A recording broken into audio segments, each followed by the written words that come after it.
Welcome back to Horrors Worldwide. Today I'm going to explain an American supernatural horror film called Annabelle, released in 2014. Spoilers ahead! Watch out and stay safe.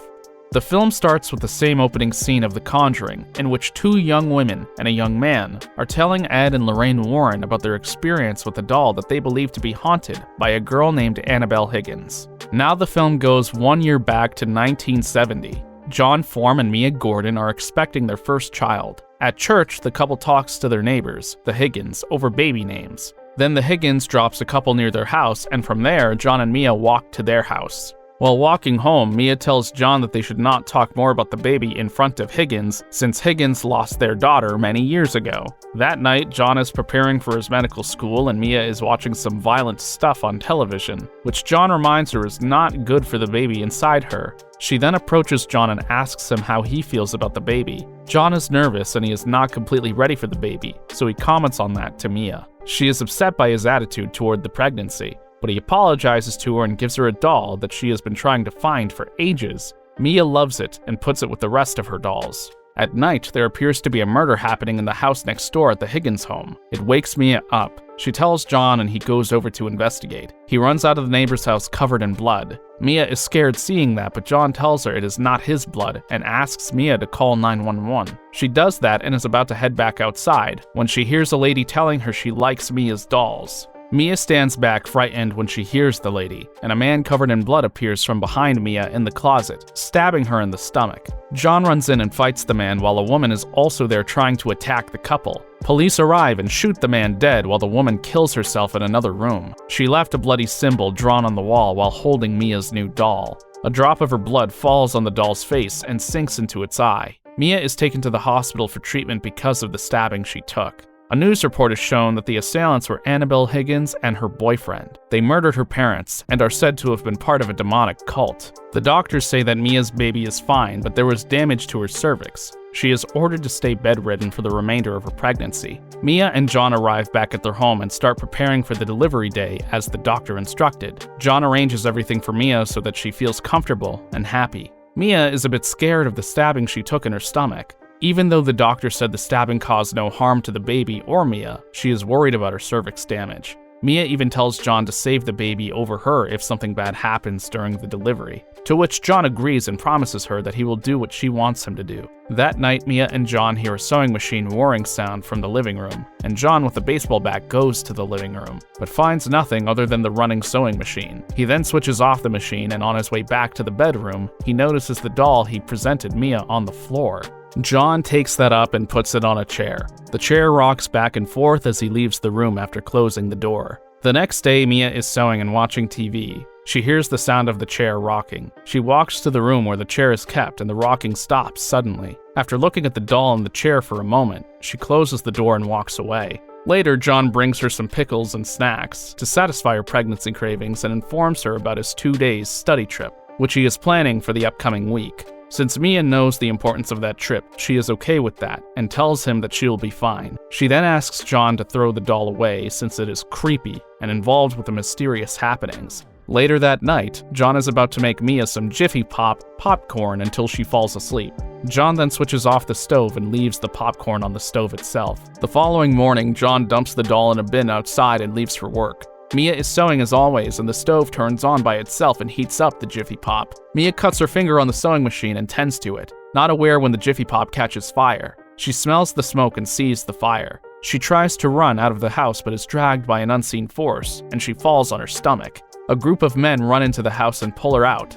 John, who works at the hospital, runs to find Mia. She is unharmed, and what's more, she gave birth to a healthy baby girl. They decide to name her Leah. The family moves into a new apartment since Mia is afraid to return home. In their new place, Mia unpacks her dolls and finds that one doll, which is Annabelle, in one of the boxes. John is surprised to see that since he remembers dumping that in the bin. Mia, who asked John to throw the doll, now decides to keep it alongside the other dolls. As expected, more strange activity plagues Mia and her new baby. Mia meets two neighbor children that are coloring on the stairwell. The girl tries to introduce herself, but her brother tells her not to say anything to Mia since she is a stranger. When Mia returns home, she sees the drawings from the kids, which show a continuous animation of Mia wheeling Leah in the carriage and letting it go in the path of a truck, where Leah is dead. Horrified, Mia shows the pictures to John. On another occasion, Mia is alone and thinks she sees the ghost of a young girl. The door closes, and the girl starts to run to the door, then turning into the adult Annabelle Higgins. She disappears. Mia contacts the detective that told them earlier about the murders Annabelle and her boyfriend committed.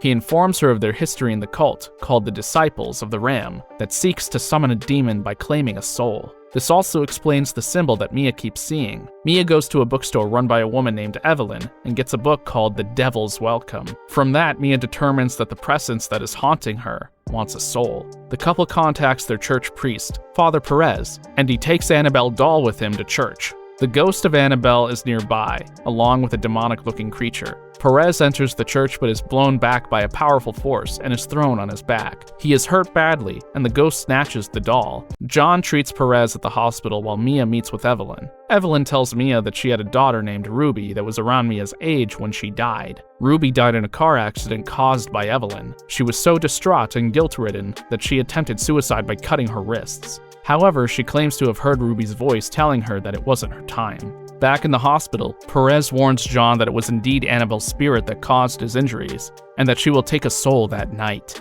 John rushes to warn Mia. In the apartment, the demonic presence haunts Mia and Evelyn. It pushes Evelyn out of the apartment, and taunts Mia by locking her outside of Leah's room, where the baby sits beneath the bookshelf.